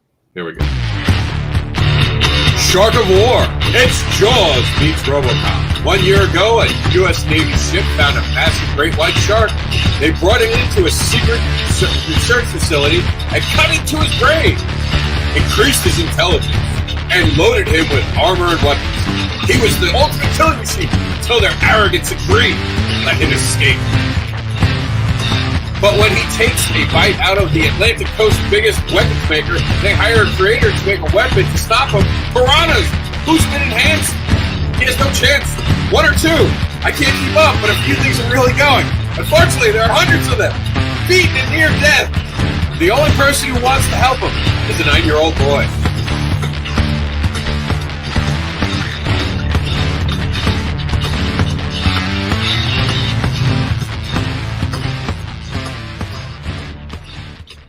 Now that's an interesting point because if I couldn't keep up, you couldn't read to keep up. Well, there is that, but the difference was the voiceover at the very beginning. All right, you were kind of narrating it. You made it fun, but the pace also was like, okay, maybe we can't read it out loud as fast as our minds can absorb it, but that pace when you're putting together your video, because I couldn't get my mind further enough ahead to remember it. Because it was just going, the transitions were way too fast. It was just too fast, right? So when you're putting your video together, another thing to keep in mind, especially if you're going to narrate and the text is there, make sure that you read it out loud or read it at the pace that you feel it when you're making the video. It makes a big difference, and you'll get your timing right. And Meredith knows I can make these quick, and I could not keep up because I was already losing it. What'd you guys think? Go ahead, Ace. Be nice. Be nice. He's my boy. My boy. My boy Blue. No comment. I'll take that. Mike? Mike? Well, no comments. Good to be on the table. Yeah, I think no comment's a good way to go with this. All right. We're going to move on very quickly. This is Shadowhunters Bite Me. Ben, I love you. That's all I'm going to say. Here we go. And now the Silverline video shows up. I swear this room is haunted, Meredith. It's haunted. Because now it's suddenly in the room twice, and I'm like, you son. And Jason is in the chat, too, I'd like to point out, as we were going over this video. Yeah. Oh, we can't. That's right. You guys have to be on screen. This is Indiegogo. I was like, I don't have this one loaded. I was about to go crazy, and then I remember YouTube. So, Jason, I hope you're ready. Here's the premiere. And, oh, please, God. Be nice, people. Oh, we're at it. Whoa. I like that part. I saw a butt. I know. I was like, vampires created the clans. Order! Order! I call for order! Gemma, you stand here today before the Great Council for your act to define our sacred laws of freedom. No vampire would dare defy the clans of the High Council. You will submit to feeding by force if necessary. This is the Council's final decree. But I'm not really what you would call a traditional vampire. You can't stand against the council. They won't allow you to break our laws. What the hell do you think they'll do to me? Okay, fine. So you want to drink blood? What kind of life can you have as a half-clan? The choice is easy. I'll drink beer. She is too powerful to allow her not to become one of us. What? Do you really want her to become full-blood and be even more powerful? No. I want her dead. that was a shock. What's happening? That escalated quickly. Halfling girl. is going to tear our entire council apart.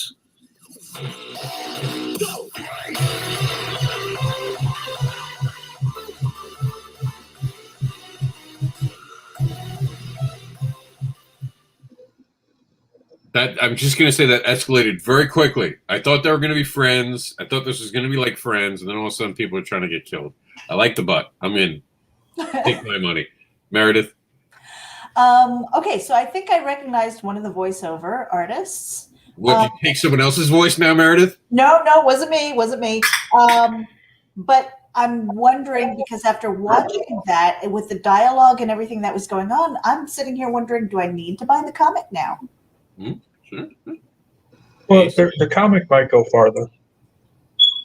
But it seemed kind of choppy, and I don't know if it might have been the playback. Yeah, I think it was right. I don't know what it is, but it seemed really choppy. We had the same problem last week where a bunch of people said it was choppy on their end. It's YouTube. We unfortunately, unless they send us it directly, we can't take from YouTube. Mm-hmm. Sorry about that. I do apologize. That could be. And don't get me wrong, the art looks great. I loved the storytelling part. I do love hearing stories, but again, it's just one of those things where you're walking a line there with. Are you telling me too much at the beginning? It's almost like watching a trailer and knowing that you're getting all the good parts of the movie. Well, we don't know that though. In fairness, well, I don't, but that. It's that whole perception of it. You know, I mean, we've seen enough movies where like, oh, okay, you know, how much you want to bet, you know? Now, in all fairness, me and Mike have looked at this campaign and the artwork and the covers look phenomenal. And I love the little chibi looking vampires. They are so adorable. Mm-hmm. So in all fairness, we have looked at this campaign. Yeah. All and right. I have too. It does look great, the art and everything. But when it comes to the video, again, you know, just be aware of the market that you're trying to reach. If you're giving away too much, and then like the video beforehand, it was like, am I watching an animated series? Is it the launch? Is this the pilot? You know, that kind of thing. Don't confuse your backers. Okay, Dwayne, what did you think? It was okay. I agree with Meredith what she said about the video. It seemed more of like a pilot to an animated show or something in that nature, but it was okay. Mm-hmm. All right. Well, let's move on to the next one because we are running low on time. We've seen yours. Anything else you wanted to add for yours while we're here, though? Oh, for my video? No, because like I said, I'm going to be changing my video. So I can't wait to see it, man. I'm all excited. Now I'm in. I can't wait. Next week. Bring it. All right. So we saw JD earlier in the night, so we don't have to do this. All right. Here we go. This is explosions. Take 15. A washed-up cop and a cat alien fight crime in a fake 80s Miami on Mars. Get ready for action. Buckle up and strap yourself in for the cheapest action trailer ever made. Mars City Vice. Now with more explosions. What world is it? Oh, and even more Everyone Chris Webb, Craig E. Sawyer. Meredith, why every week, Meredith? Meredith's the last one just looking at all the explosions. And what worries me is she's got this look in her eye that people are in those explosions. That she's putting people in those explosions. I didn't learn anything about it, and it's a shame. So last week we actually watched the dude, and I thought he did good. Some people disagreed with me, but I thought he did a good job. You made it through 38 of 51 seconds, so it's only a 51-second video. I'm going to give almost any video, no matter how crazy it is, 30 seconds, so I can try to figure it out. But I got nothing, and I'm 38 seconds in, except explosions. I've seen some explosions, Right. and I like explosions. It looks like it's an advertisement for a Grindhouse movie. Right, but I don't know what Not a comic, Grindhouse. but a Grindhouse movie. But I don't know what Grindhouse movie. I'm 75% of the way through. I don't know what Grindhouse movie. I've watched the Grindhouse movie. I never understood it 75% of the way through the Grindhouse movie either. But you knew which one you were watching by then because they got that opening credit. They just tell you what you're watching. Not always. You ever just turn it on, it's on TV, and you're like, ooh, which one is this? You just click, you're like, but it's crazy. Rob, Nina says she's going to have to go live with us. She can come in anytime she wants. I think she's just going to try to deal with those explosions. She's allowed in here. There's no not letting her in here. She's got the tools. Come to the table. Don't threaten me with your attitude. I'm used to it. Miami Vice ain't it. I thought it was Kung Fury. Is it bad that I never liked Miami Vice? So I might be the wrong market for that. I didn't care. I always rooted for the criminal. Is that bad?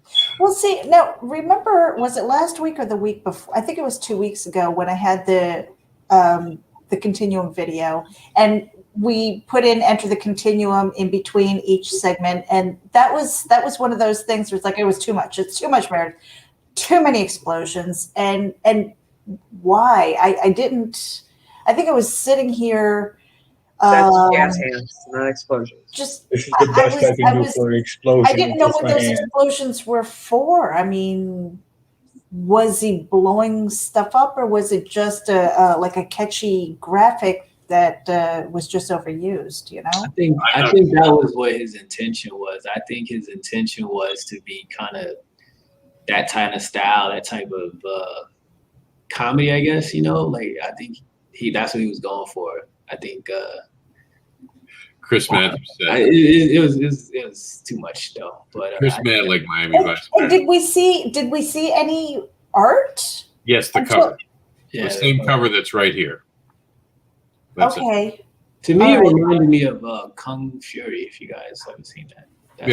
That's fair. But we do have to move on because we are running way late. So we're going on to Monster Mashup number 2, a public domain crossover anthology. Let's see if the upload took on that one. See it again. Oh, Chris Bad wants to see it again. Something about these uploads today. Something must have happened with StreamYard.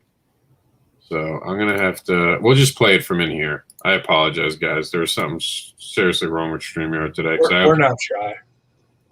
There we go. Come on, play. Are you a fan of monsters? Are you a fan of comic anthologies? Are you a fan of monster comic anthologies? Then Monster Mashup is exactly what you've been looking for. And you are in luck, because we are launching the second volume of our successful Monster Mashup Volume 1 I see here live on Kickstarter. If you missed out on the opportunity to get Volume 1, you'll have your chance to get both for special backers. We went all out on Volume 2. More pages, more stories, more new creators. More old creators! I get it. Old creators. More of everything. Which means... All right, 2 people tapped out. Tell us why. I was trying to listen to him, and I was thinking maybe. Then there's that complete lag where the other guy in costume just shows up like a dead spot in the video. Maybe that might actually be the video. So what I'm going to do is I'll upload it and we'll give it another try. So you guys, I think, are having trouble with lag, and I don't think that's fair to the campaign to get the lag. Right. Now, I don't think I was able to control my face when the cosplayer came in, but I didn't need to see him showing up in between the panels. I was more interested in the art, and I hate to, that sounds mean, but I don't need to see you there. I want to see your art. That's what I'm there for. When it comes to social media and things like that, if we're making a connection, if you're doing the rounds, if you're on the podcasting junket, if you're doing shows like this and you're getting your face known and interacting with people, it's like that. Then I connect with you as a creator and as a fan, but I don't need to see that on the video. For me, and I know it's the little words, and I know that's probably like gonna be annoying, but it's if you like, then you will. No, you don't know me. Don't tell me what I'm gonna buy. Don't tell me what I'm gonna like. Do not tell me in your ad, I will buy this. You'll want this. No, you don't know me. Don't tell me what I want. Right. Wayne. Yeah. I mean, I was curious to see how far it went. I didn't have too much of a problem with it. We have the video now fully loaded the right way. So let's see if it's made a difference. Yeah, because I really liked the art in there. Yeah, so we're going to play it again. There's already been a tap, so we're not going to do it again. We'll just, I don't think it's that long a video. Hold on, let me see how long it is. It's like a minute and a half. Yeah, we can let it play fully. Let's see now, fully played. Are you a fan of monsters? Hold on, sorry. We're going to play it fully in the StreamYard. See if this made a difference, Trish. Are you a fan of monsters? Are you a fan of comic anthologies? Are you a fan of monster comic anthologies? Then Monster Mashup is exactly what you've been looking for. And you're in luck, because we are launching the second volume of our successful Monster Mashup Volume 1 here live on Kickstarter. If you missed out on the opportunity to get Volume 1, you'll have your chance to get both for special backer tiers. We went all out on Volume 2. More pages, more story, more new creators. More old creators! I get it. Old creators. More of everything, which means larger and loftier goals, and we'll need your help to reach them. So if you're a fan of Dracula, Wolfman, Hunchback of Notre Dame, Grendel, Pinocchio, Bigfoot, then consider backing Monster Mashup Volume 2 today.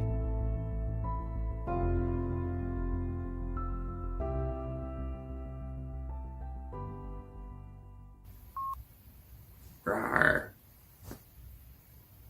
Rawr. I'm a Bigfoot.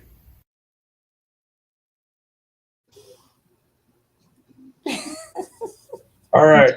The cosplayer still shows up and breaks the momentum of that guy's speech, just like he did the first time. If you cut him out, I think, and put him all at the end being funny, it would probably be better. I want to just donate to the poor cosplayer for a better costume. The cosplayer is the writer. Yeah, he's invested. I'm going to say that now that I've watched it uninterrupted and everything, now I'm curious, is this an all ages book? Because if it is, and his audience is a younger one, I'm all in. If it's not, then I would be pretty confused. Yeah, I didn't get the thought that it's going to be the Dracula stories that I want. Right. So I don't know, see, because I'm seeing some of this art now, and it looks like, okay, not an all ages. No, I don't think it would be all ages per se. So that's the hardest thing, and we've talked about this over at Continuum. We want to make sure that we're giving that idea of what age group this would be good for, because some of this does look mixed up. Yeah. See, and that's the thing. It's like watching the video without seeing any of these panels. If my 11-year-old or younger self is all over that thing. Yeah. I don't know. We'd have to actually ask them. Hopefully they're watching and they can send us an email. Yeah, So we I mean, because quite honestly, you know, when I put on a younger mentality, I'm just like, oh, okay, that's the market he's reaching for. I get it. You know, and as a parent who's looking for something for my child, that would seem age appropriate. But if it's not, again, I would be confused. Nita's going to have her own version of Backer Pause. Ha! Backer Pause. Go promote people. Pause. I like the art. I thought he did a great job. Honestly, I really liked it. Yeah. I didn't have anything bad to say about it. Ironically, this was one that Mike told me to look at while I was at work today. Well, I mean, I like the thought behind the book, and I was fine with the video. I was even fine with the guy. I mean, when he was rolling on, if you like monsters, if you like anthologies, this could be for you. I was good with that. But then they clipped in the other guy, and it just stopped all the momentum. It's like if I'm watching a wrestling match, and then they have a Tampax commercial for 30 seconds of the match. I'm like, what in the world? What happened? I quickly want to ask. And I'm like, what? Why'd we do that? Did Tampax go out of business? I have not seen a commercial since 2020 for them, and I'm worried about it. I don't know. I pulled the most inappropriate thing to put in a wrestling match that I could find. All right. So, did you want to say anything about that, Ace? We're almost done. We only have a couple more to go. I think we only have one video left. Yeah, I agree with Mike that it could have the cosplay guy could have been at the end maybe. Other than that, I thought it was funny. No, I I thought it was agree with cute. that either. I just feel that it could have been maybe put towards the end, maybe, Fair or enough. maybe a little less of it. We don't have a video for this one. This is the dancer #1, brought to us by Catherine Camellia. Yeah, that was pretty good. I see. Calamia, thank you. A dancer assassin is forced to deal with childhood trauma of witnessing her parents' death. Art looks fantastic in this, guys. Blown away. Yeah, it is. Chris, again, we had some copyright issues with music here, but this was like blatant, I think, copyright. Accidental, but blatant. So I wouldn't even take the risk because we just don't want to get hit by it. But check it out. It's a funny video. Christopher gives us the cluster fudge. Witness the full-on redemption of a cluster, a retired superhero. Christopher, if you're watching, change the music so we can play it. I think it's cool. A retired superhero trying to make up for his past. And then we have from Benjamin Cook, presents Apex 25 pages of sci-fi noir in the ghetto of the future. The next stage in human evolution is here. And she's hungry. Oh, my. And on In Demand right now, you can get Russ Leach's Only Death Can Save Us. Johnny Phantasm's figures are still in demand.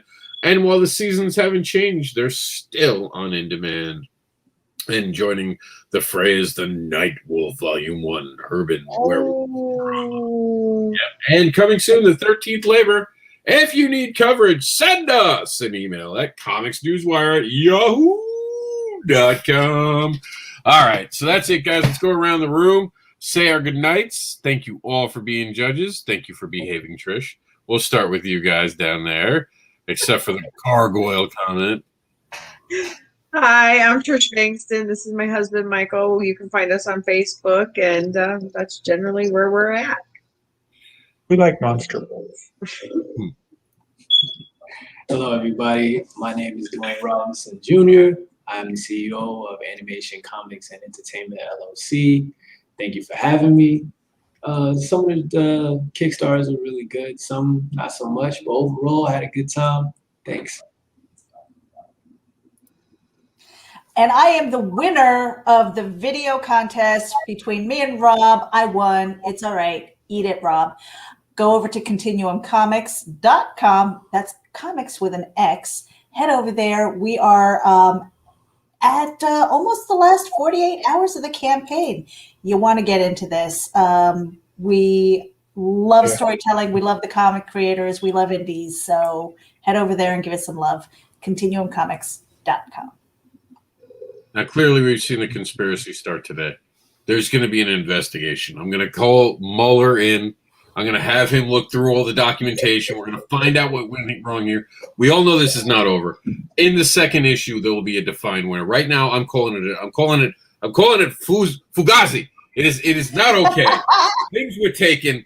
This is not okay. This is what you guys can do with $1. I'm just good night. Never underestimate the power of a single dollar. Just one single dollar can help make dreams come true. Every dollar is a declaration of support and belief. It helps the creators and the teams behind the book. Just $1 helps create new worlds and keeps creators creating. And if you're going to be creating something on Kickstarter or Indiegogo, get Kickstarter for the Independent Creator, second edition, a practical and informative guide to crowdfunding by Madeline Holly Rosing and Chris